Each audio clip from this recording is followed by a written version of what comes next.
All right, we are back with the mechanics of money, and today we have Jeremy Roll, who's joining us today too.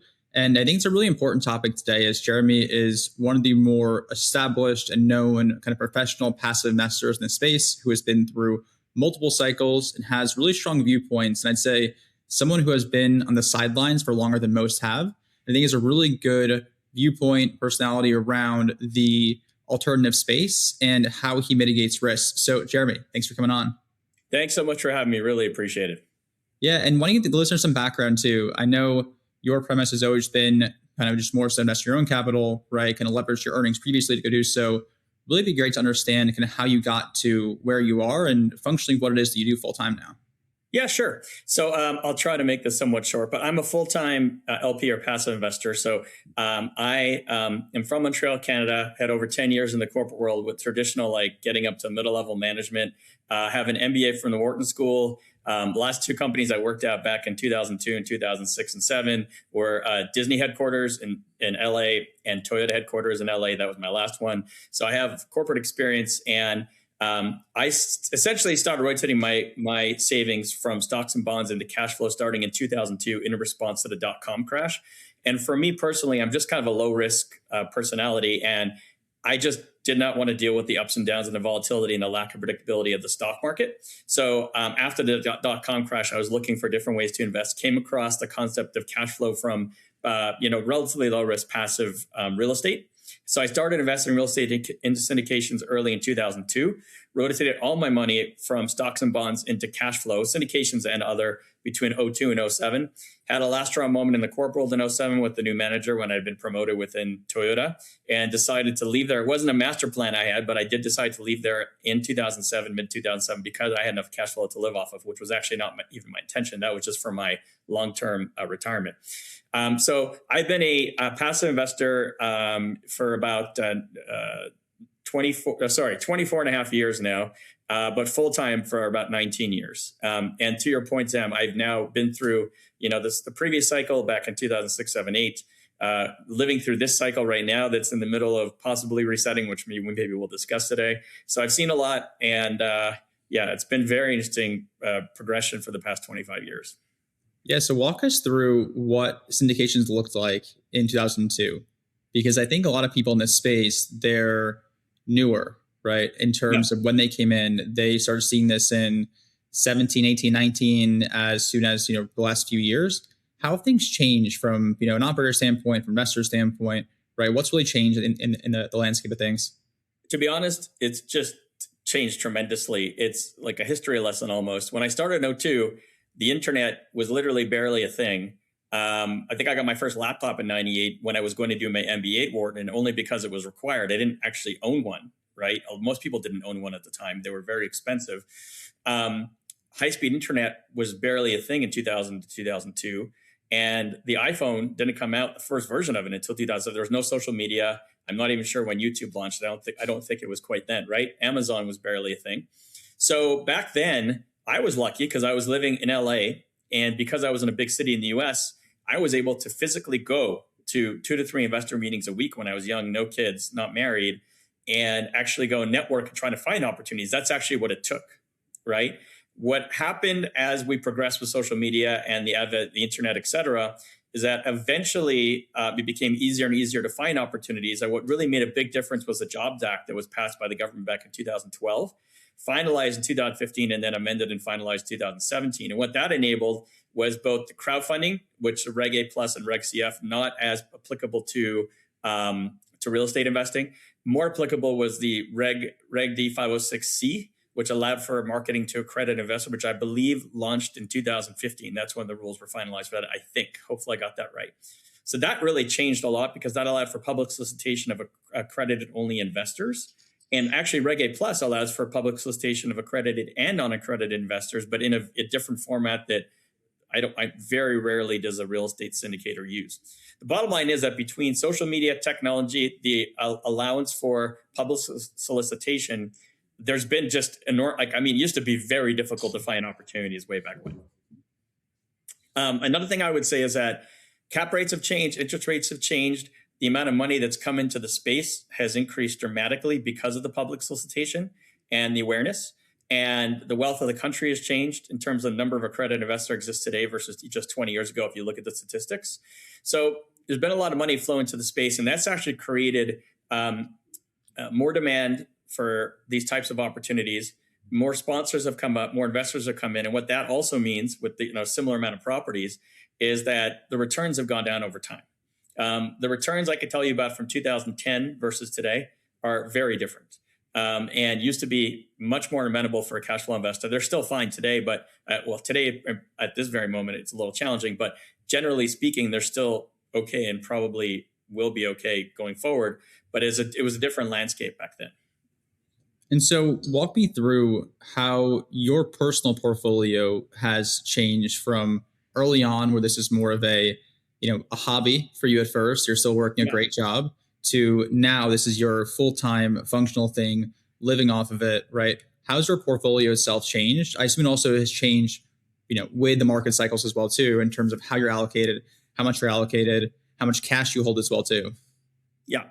So what I did, I do not, first of all, I'm not a financial advisor, so anything I'm saying here is just my perspective as an investor for anyone who's listening. But what I did, I do not recommend for anybody for two reasons. Number one is I went 100% into illiquid investing, meaning that as of 2007, I no longer owned any stocks, had no treasuries or anything, no bonds, and I was fully allocated to illiquid private investments.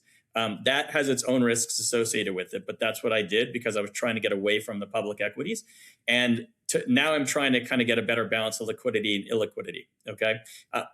On the one hand, it's provided for a tremendous life for me in terms of being able to live off the cash flow for a long time. Now, as I'm getting older, liquidity is more and more in my mind from, my wife perspective, my family, long-term, in case something happens to me. So I'm working on that. Number two, though, is that when I left the corporate world back in mid-2007, I did not have enough net worth or cash available to invest to actually live off of. If you just took a straight, fully amortized opportunity, so let's just say you assumed 8%, right? And let's just say I was in LA, it was very expensive. So let's just say I needed $150,000 at 8%, whatever that is, it's $2 million or whatever the number is. I got the number wrong, right? It's actually just under 2 million. It's probably 1.8, 1.9. I did not have that. So what I had is actually a mix of fully amortized opportunities, meaning, you're going into, let's say, a longer term apartment opportunity, 10-year fixed rate loan, and you're paying down the mortgage each month. So a lot of money is going towards the mortgage.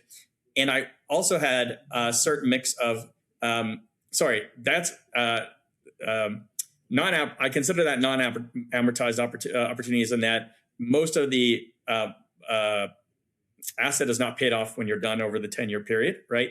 Versus fully amortized, where you're getting a payback of principal and interest, right? So to speak. And at the end, you may have an asset that's worth 5 or 10% of the value.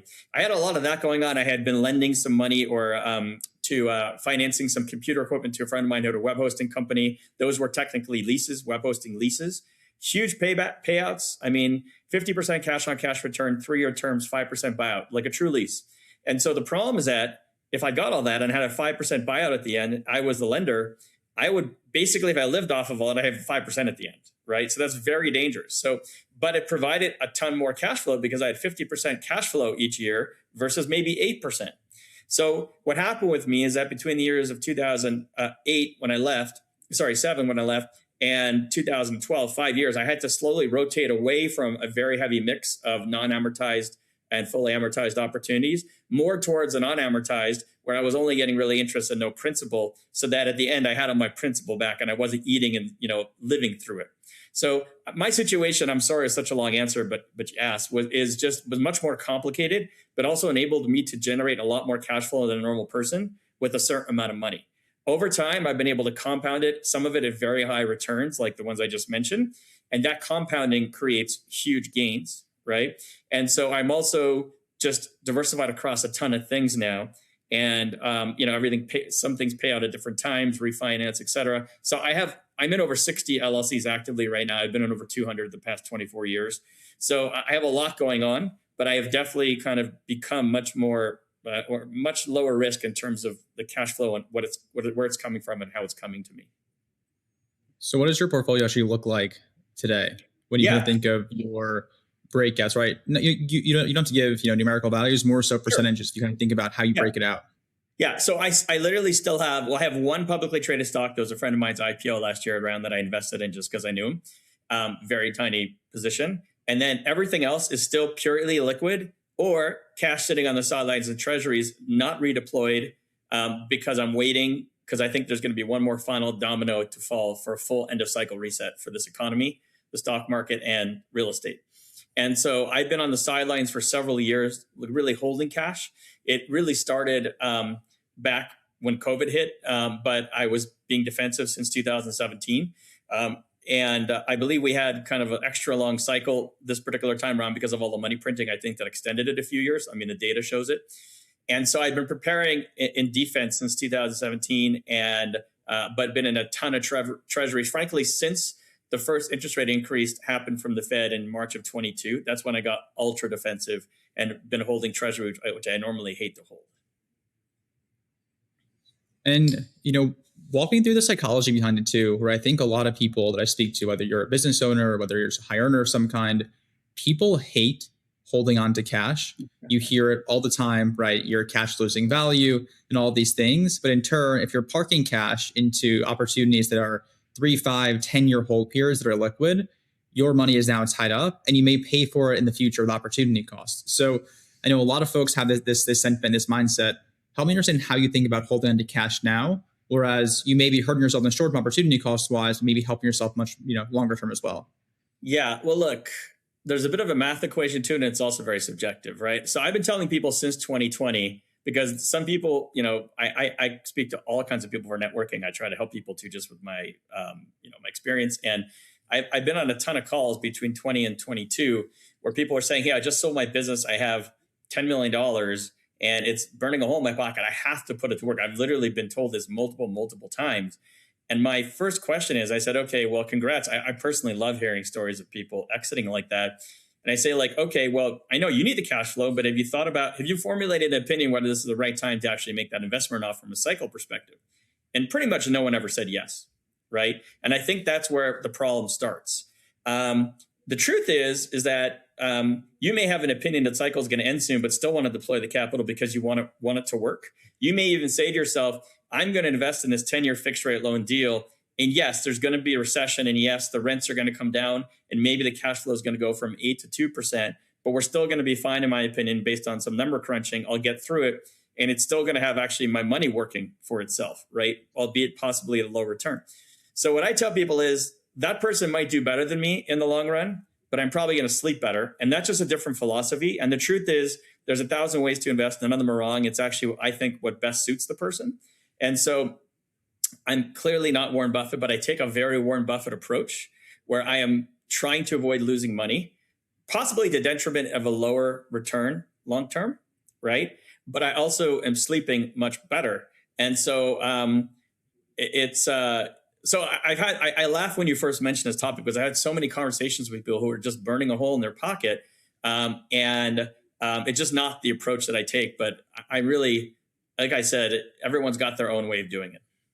Yeah, it's funny. I actually had that conversation. We were at a wedding last week, and one of the guys who was there sold his company. I think net, give or take, the number you mentioned, maybe a few $1 million more in earn out he gets the next few years. And you go from working, 60, 80 hours a week and building a company to now being, in a very, very light, consulting capacity for a handful of hours a week. And part of it comes from the place of, okay, I have this cash. I may have a hit in short-term income from the business I just sold, right? So my cash flow goes down and I need to really go figure out what my purpose itself is. So in turn, you start making potentially more rash decisions to go get yourself back in the game of some kind. I feel like in that position, your best bet is to go just chill out for a little bit and go kind of figure out what it is you actually want to go do. Is likely, you can go spend a few bucks anyway and still be fine relative to pushing cash to the table to make sure you allocate it somewhere. Yeah. And let's discuss what that means right now, right? So if you're willing to put a lot of effort in, buy short-term treasury, which is what I've been doing for years, actively on the secondary market, on Fidelity, Schwab, or whatever, and you're buying, let's say, 3, 6, 9 month and laddering it because you still want to keep it liquid. You don't want to lose any capital, really, if you can avoid it. Right now, you're talking about 3.8 to 4 roughly, like 3.85 to 4%, depending on what you're buying, how long the term is, et cetera, right? And that's actually state tax free for someone like me in California is a little bit helpful. It's not great, I'm not going to lie, but it's also not nothing. And it's actually going up, right? And, we happen to be talking a day after the Fed announced no increase or cut with Kevin Warsh. And now the bond market's responding by actually increasing rates, because it's very interesting. What we're about to embark on here is a very different Fed than the past few Feds. They're not giving guidance. They're claiming that they want to deal with inflation, which a lot of the other administrations really haven't. And because of the lack of transmission of information, risk is now increased for bondholders because they don't have any guidance. And so what happens, that means that the bondholders are going to require a higher interest rate for more risk. So we're seeing the interest rates go up, the market's responding. And so, in my opinion, we're about to embark in a place where if you're holding cash, you're going to be in a better and better and better position if you want to hold government treasuries. If you're holding assets, you could be in a worse and worse position. Theoretically, the economy is also potentially going to be in a worse and worse position because of rates going up. And so something to think about. I mean, this is just a brand new thing that we're embarking on. But my point is that holding treasuries will become more and more, higher interest rate over time. We'll see. But that to me is not horrible. Like, it's not great, but it's not a catastrophe either, right? In terms of an alternative. Yeah, no, I mean, it makes a lot of sense too. And I think people at times who are less close to the space that I feel like we're in, they say, hey, the Fed didn't change the rates. And you're seeing a meaningful impact in terms of the treasury market, which actually really swings things like real estate in the bond market. So I think those things are really tied together, and people at times miss that. For example, everyone who's looking at buying a home and you see the Fed keep rates, the same way, and you're seeing mortgage rates push up 20 basis points, overnight, which is a huge swing. So people just kind of miss those areas of how connected they actually are. Yeah, and it's funny because right now the Fed doing nothing is actually causing rates to go up, which is kind of ironic. But that's actually what we're dealing with. And the sooner people understand that and kind of educate themselves on what's going on, the sooner they'll probably be a little more realistic in where we're heading in their own head. But it is going to be helpful from a treasury return perspective. And if you can give us a breakout too. So let's make this more like crash course for LPs. Are you only in real estate syndications? Are you all, I know you don't touch funds at all, right? No, I invest in funds, single assets. I prefer single assets. I'm in real estate and non-real estate, always have been, probably always will be. I think the big difference for me, and this is not applicable to most people to be fair, is that what I'm hoping to do here right now is I've been trying to accumulate cash, and in terms of not redeploying much of it, for the purpose of potentially redeploying it into a much more investor-friendly environment in the next few years, meaning asset prices coming down potentially. And for me, for the first time in 20 plus years, that some of that money is going to get deployed into stocks at what I'm hoping will be much lower valuations. At the same time, I think that some of that's going to get redeployed into syndications, mostly real estate. That's most of what I focus on for cash flow. And what I also think is lower valuations, even from here.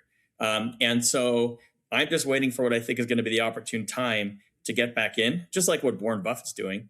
And really, there's some very obvious indicators suggesting that, we're pretty much close to the end of a real cycle, from a public equity perspective, in terms of ratios, spend on AI, the underlying GDP and what's making that up, and how much the AI spending is contributing to GDP, where we'd be without that AI spending. And we're in it. If anyone's listening to this and they haven't researched the .com crash, and let's say you're younger, you weren't through that crash, it is fascinating to me how identical it is that we are having all this AI spending, whereas in the late 90s, we had all that internet infrastructure spending. It was the exact same scenario. And once the market realized that all the infrastructure spending didn't lead to the revenues that they were projecting, that's when everything basically tumbled. And we can go into that if you want more further, but the exact same thing is happening right now. Yeah, so walk us through the mechanics of that too, because I feel like for so long in tech, and granted, I don't have as the background there too, is what you saw is just people would go pay all this money to go grow, right? They would go raise a big round of funding. They would put all this money towards growth. They would not be profitable. And in turn, you basically have the assumption that we're going to trade for some crazy multiple on revenue to allow ourselves to have some crazy meaningful exit. But then you have to do a few things, right? One is you have to grow as quickly as you can. So you have to go, double every year, triple every year too, to go keep that momentum going. And then two, you have to be able to show that revenue is sustainable and defensible. I think right now you're seeing things being hit because people aren't assuming that this revenue is defensible going forward. So I'm curious your take on kind of how you see the overlap between the .com bubble, the potential AI spending that's going on now as well too, as it relates to both revenue, but I say more so actual bottom line profitability, as that has not been a focus across the board for all these companies recently. Yeah. So I'll try to keep it really high level and somewhat simple. What happened in the late 90s is that if you look at a company like Cisco, which was basically the bellwether for like what happened, Cisco was creating the internet backbone through, actual hardware and basically creating the pipeline. Okay. So in other words, being able to handle X number of people going across the network at once, the public, using internet. And what happened is that a boatload of CapEx went into the network infrastructure. And what happened as a result is that the projected revenues and earnings were not there. Like they basically built out 10 times the amount of bandwidth than was actually ended up being used in the short term compared to what was projected.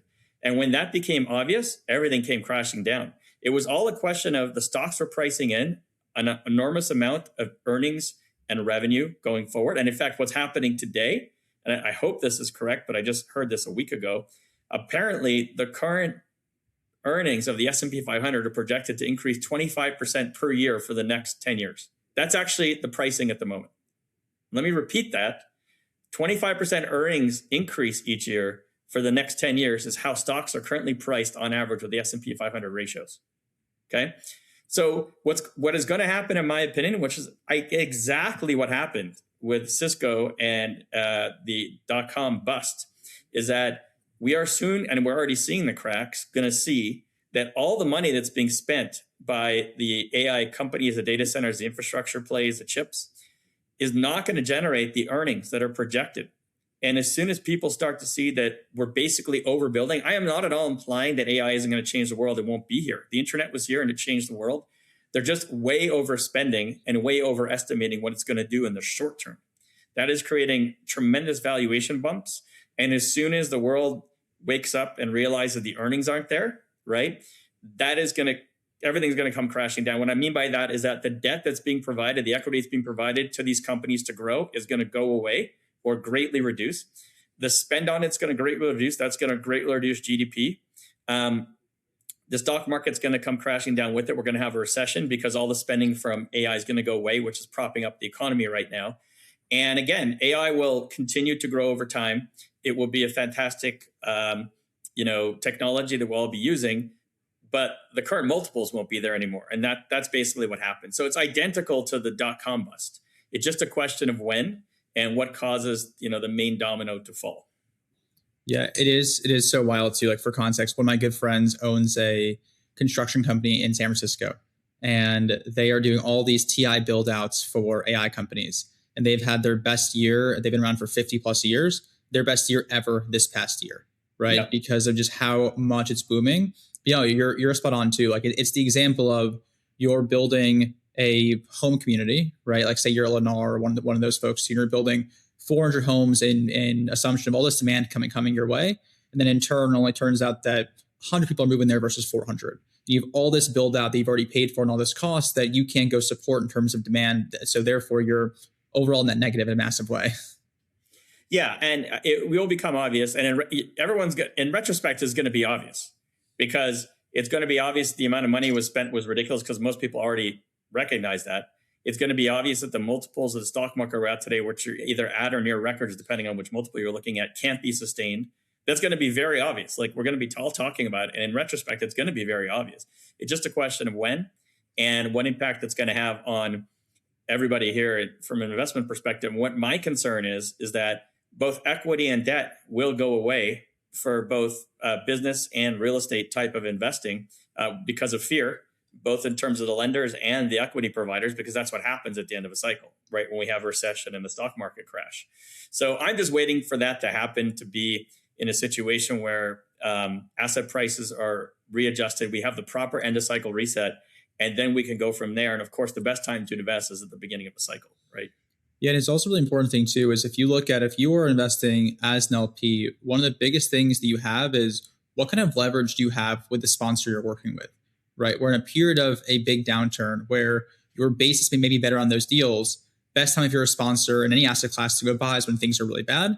It's also the hardest time possible to go out and raise money. So in turn, if you are an investor and you're investing through a downturn when others are either don't have liquidity to invest, the you know like courage to go invest, right? You can have the best leverage as well, negotiating in terms of working out deals with sponsors, as they're likely okay with a more friendly cost of capital to the investor at that point because they want to get deals done because they assume these deals are very high quality deals.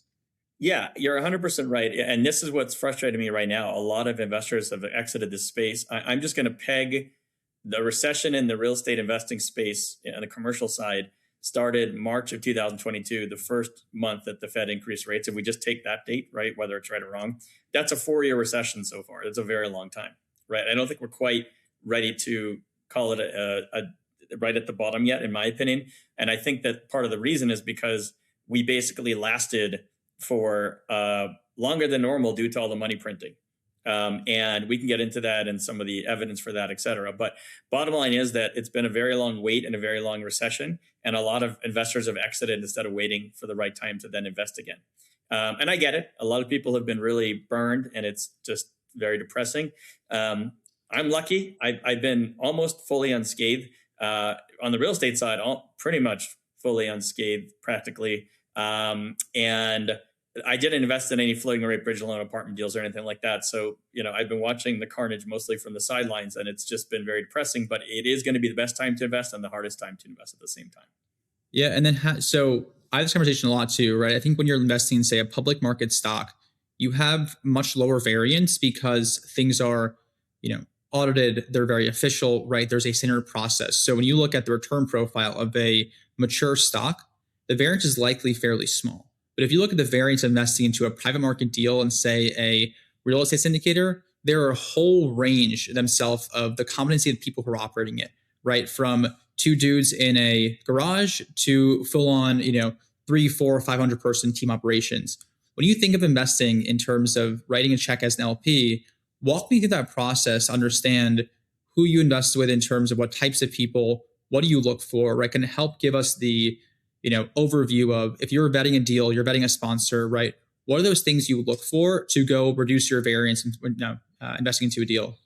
Yeah. And before I get into that, I just want to kind of address something you just said as well, which is part of the challenge we've had as investors for many years now and why I've been on the sidelines is because the risk reward isn't there, right? So when I first started, my thesis was that I'm going to go into private markets and get the cash flow because I'm going to get a total return that's higher overall than the stock market.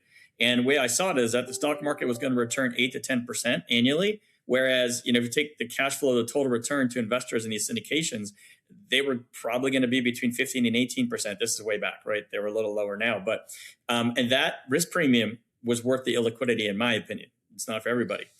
The problem we ran into, as of 2016, 17 until 2022, is that risk premium was not really there anymore and not nearly enough for someone like me. And frankly, Warren Buffett's telling us the exact same thing. He's saying the multiples are too high and the risk return isn't there. That's the reason why he's on the sidelines, right? And so I just want to point out that, to your point, Sam, that we need to make sure as investors we get the right return for the risk, for the illiquidity of the risk. So that's something very important to focus on going forward if you're looking at these and just kind of derive your own opinion about what that looks like for you. To me, that's positive. To me, that's positive leverage. Going back to historical positive leverage, maybe 125 to 200 basis points for, let's say, a class A minus or B plus type of asset in real estate. And we haven't been there in years, which tells me things have been too expensive for the risk reward. Sorry, go ahead. I didn't mean to interrupt you. Yeah, no, you're good. I mean, you're totally spot on. There is a premium in what you need to be compensated for taking on lack of liquidity. Because what you may find is that, say you're in a deal for a 5-year deal, and that could end up being 2 years or 10 years, depending on where you're in the cycle, right? So say it's modeled for 5 on average. And what you're going into is that that, hey, if you put $1 there and you allocated that $1, right, using a unit for, whatever that check size may be. And in year 2, if that dollar is tied up and you have an opportunity that comes your way that is substantially better than where you placed that first dollar, you can't go pull that dollar and place it into new opportunity. similar to what you're saying with that founder who has a $10 million pop, for them, forcing money into option A when they could have waited, earned less and say something like Treasuries and placed into option B, they may still get a far greater return waiting and allocating the right way. But there is that massive premium you need to be compensated for. And more importantly, be like emotionally ready for too. If like that money is locked up. Like we work with investors full time on our end. And that's a conversation we have every single time is that if you need this capital in a certain window of time, like be ready that this may not come. Right. These are certain things. And I think the illiquidity component of it is the biggest thing to understand as you're writing a check into one of these deals. Yeah, I agree. And so let me go and answer your question high level, because I know we could talk about, how to invest with a syndicator, what to look for like for hours. But high level, I'm looking for someone who is conservative, using conservative assumptions, and looking to underpromise and overdeliver for investors based on those assumptions. And I'm trying to avoid someone who's aggressive, using great marketing materials to overpromise, use shiny returns and big returns to investors to try to attract investors, possibly going to underperform, but doesn't really care as much because they'll just move on to the next investor because they're a marketing machine, right? Another thing I'm looking for is a very experienced sponsor, particularly in that particular asset class. And I'm looking for a sponsor who is either dealing with literally no challenges right now or very, very few challenges as a result of the past few years. I am very picky about that and won't really have much tolerance for anyone who, it's just not a personality match and philosophy match with me, for someone who did a lot of deals in the past few years, in that, especially if they're challenged right now, I could just move on to the next sponsor. So I hate that it sounds a little harsh, but it's just true, right? It's a reality of what I'm going to be looking for. And that's going to be tricky to kind of parse out, to be honest. It's going to add an extra layer of complexity to who would invest with going forward now. I will say this. I saw from the last downturn something that I didn't realize, which is very fascinating, and I think most investors probably wouldn't realize either. One foreclosure for a sponsor yields years of higher interest rates of acquisitions for their future syndications. And therefore, if someone had a foreclosure, now within a year or last year, and they go get a loan, they are going to get dinged, and you are going to be getting a lower return for the same amount of risk compared to the next person's deal, just because of their credit rating, right, alone, which is already challenging because, in my opinion, we're still not fully reset to the risk premium to begin with, right? Even if we are, why should you be getting a lower risk for similar, lower return for similar risk when you could be getting the correct return or high return for that amount of risk with somebody else? So that's one thing to keep in mind. And so you really have to pay attention to what's going on with somebody right now. Yeah, it's really good. And how do you think about, so real estate gets a really bad rap at times too in the syndication space as it relates to fee structures.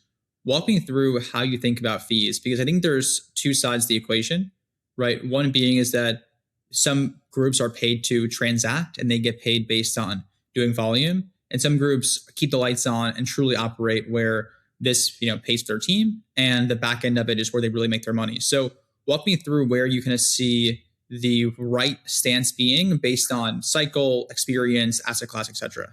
Yeah. So what's so interesting about this conversation is that I tend to not go into either institutional deals or institutional structures, even for non-institutional deals, because I do not like the assets under management structure, meaning that if something can negatively perform, but if the assets was worth 100 million in acquisition and that's just what they're claiming it's worth today, they're still going to get their $2 million fee, their 2% assets under management. So I'm very much an investor who's looking for a sponsor who's aligned with performance. I am a big believer in a sponsor getting their share of being paid, because they need to be motivated, and not just on the back end, but even going through the deal. Like if a sponsor is getting almost nothing or nothing and they're not motivated to continue on for 10 years, or if they're worried that they're just not going to make enough money, that's not good for investors. At the same time, you don't want to be dealing with a sponsor who's doing too many deals and getting the acquisition fees over and over, right? So there's two things you can really look at. I mean, there's probably more than that, but two things coming to mind you can look at to try to mitigate that problem that you mentioned, someone just doing a lot of deals to get upfront fees. One is, you can decide how you're going to filter out deals based on the percentage acquisition fee or any upfront fees and what those total. If you think someone's taking too much of a fee upfront and too much of a load, you should probably create a very black and white limit for yourself. Number two is you may want to limit yourself to someone who's doing too many deals for two reasons. One is to avoid the amount of fees they're getting in a particular year, even if each fee is somewhat low, but they're doing 30 deals in a year, they're going to be making a ton of fees. Two is that arguably someone that's doing higher volume has more to manage. They may not pay quite as much attention to your particular opportunity, and that may result in a worse outcome for you as an investor, right?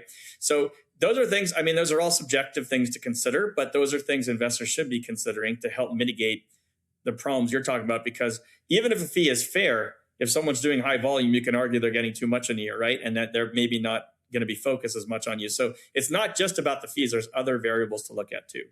Well, it's interesting too, when you look at all these giant groups, right? Like say like the Blackstones of the world. I believe I looked at them a while back, and I think like 85% of their compensation comes from holding AUM or comes from doing transactions rather than coming from performance-based metrics. So they've gone the route, granted they have massive scale, right? Taking BIPs on ETFs and things like that. But for them, they have such a big scale that they're taking small pieces of AUM, small pieces of small transactions, or big, like high volume transactions that they're not tied to the actual outcome of the deal itself. Yes, they are from like a reputation perspective, but their money, and I look at it as a ratio of if a sponsor hits their pro forma or at different stages of pro forma, right? If this deal hits 80% of target, 120% of target, et cetera, what do they make in terms of fees, right? What do they make in terms of performance-based compensation? You can almost look at it as a ratio of where that money comes from itself for the manager's profit. Yeah, that's very interesting. Yeah. I will say that for me, I have a very black and white opinion about that assets under management. I stay away from that. And I'm being biased. It's just my own opinion. And, everybody should do whatever they're comfortable with. I also believe that, having too much of a percentage of management fee based off of revenues is not okay either, right? But also having too small of a percentage of revenues from management fees is also not okay. I'd like to try to get a really good balance between the investor and the sponsor, because I just don't think that anything out of balance either way is a good idea for investors. Yeah, because you also want the manager as well to have a competent team, right? To actually go run the projects themselves too. Be in a position of, I'd say, financial stability versus financial prosperity, where they are living a quality life by managing and running the deals. They can be focused, but they're not making true, real money until those deals actually perform. Yes, 100%, 100%. So going forward, right? I know you're kind of waiting for this ball to go drop. What do you invest into outside of real estate and outside of the stock market? Are you talking about right now or going forward? Going forward, right? You forecast 3 years in the future, the recession happens, things are turning around. Yeah. Where are you placing capital outside of those two areas? Honestly, I'm going to have a very big focus on specific asset types within real estate for my more predictable cash flow. And I'm going to be really deploying a lot more capital into the stock market just based off pure valuations. I don't have any specific non-real estate asset I'm targeting, to be honest, because I've been focused on real estate and I really like real estate for a very long time. So within real estate, my answer, not really answering your question, but my answer to your question is I'm going to be looking, I always look for stuff that longer term, like I look for 10-year fixed rate loan. I've always invested pretty much only in that. And I'll probably be looking at apartments, mobile home parks, possibly RV parks, depending on the scenario, and then maybe an asset class or two more. But I'm going to actually become a little more concentrated for predictability. I really like the idea of senior housing, certain subsections of senior housing, depending on the deal. I may look at, it can have challenges too, but I think from predictability standpoint, it's kind of interesting. Those are the ones that I'm most focused on, and it'll be mostly real estate and deploying more into diversified stock market. Got it. Super helpful. And when you kind of look at, I think we're going to start seeing, like we talked about earlier, valuations and things like tech take a hit. When you look at how defensible revenue may be, how do you see that impacting the other side of the equation in areas that are, say, more blue collar, right? Where it is more human-based, right? More hands-on type work. We've seen it on our end so far, and granted, like we're in paving, that multiples there are actually pushing up because people feel this revenue is far more defensible going forward too, relative to something like tech that may be, more doable to go recreate in the next handful of years. And you're talking about business investing or investing in certain industries? Correct. Yeah. I'd say more so like trade and blue collar type businesses. Right.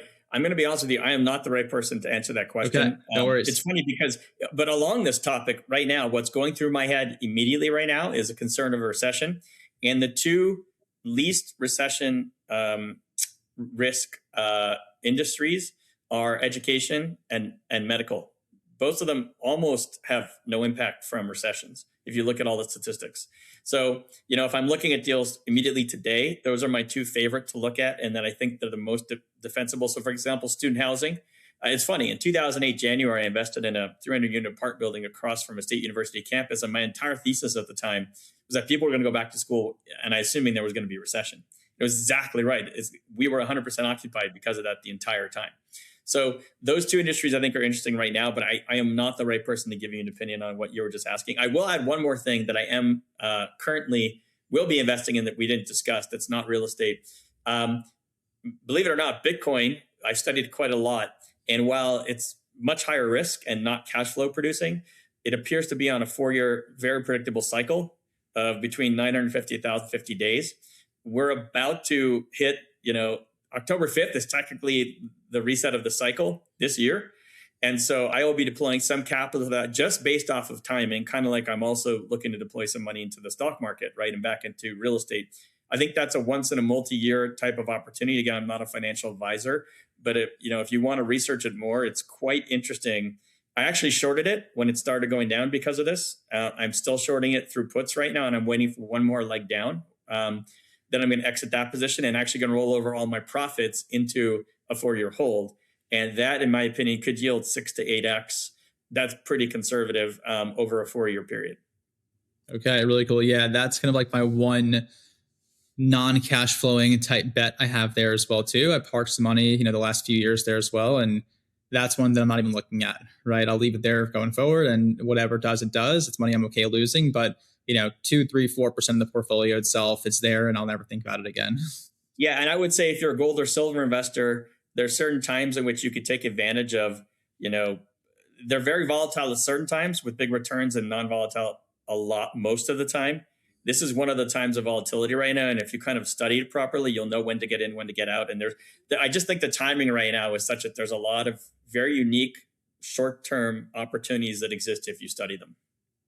Really cool. And before we hop off here too, what advice do you have for that person who is just starting out and looking to go dive into the alternative investing space as well, right? Maybe they are, a higher end corporate earner, they own their own business of some kind, right? But they're very concentrated in either the stock market or, or their business or corporate job. Yep. So number one, start off by educating yourself on the economy, real estate cycle, et cetera, and formulate your own opinion about where we are in those cycles before you think about deploying any capital. And, whatever your opinion is, it's fine, but just make sure you actually put some time and thought into it, because timing is very important. Number two is, in my opinion, based on the timing, it's a fantastic time to learn. You're in a position likely where it's going to become a very good time to invest shortly, but in my opinion, we're not quite there yet, except for possible unique opportunities, which always can exist. And therefore, take the time right now to educate yourself. Good timing for that. Don't rush into it. I will also say real estate moves very slowly. So I'd rather be late than early. And I saw this in 2008 and 9, people losing money by catching a falling knife. Real estate moves really slowly in terms of pricing. It took from 2007 or 8 to 2012 for 4 or 5 year period where we were hitting the trough. And then we finally started really moving up around 2012 or 13, depending on the asset class. Plenty of time to deploy your capital once you've had a chance to learn. I would also recommend deploy it into one asset class first. Try that a couple times. Go into the asset class you can relate to most easily, which a lot of people live in apartment buildings, so that's the one that they go with first. But if you grew up in a mobile home park, I would go with that first. You understand it better than most people, right? And the great thing is you can take the learnings from that one asset class and translate 80 to 90% across all asset classes with some tweaks, because it's just business. It's a hard asset business with revenues and expenses that are similar across assets with some tweaks. So I would focus on one asset type first and eventually go into second over time. Cool. Jeremy, thanks so much for coming on. No problem. Thanks for having me here. Hope this was helpful for everybody who were on with us today. Thanks.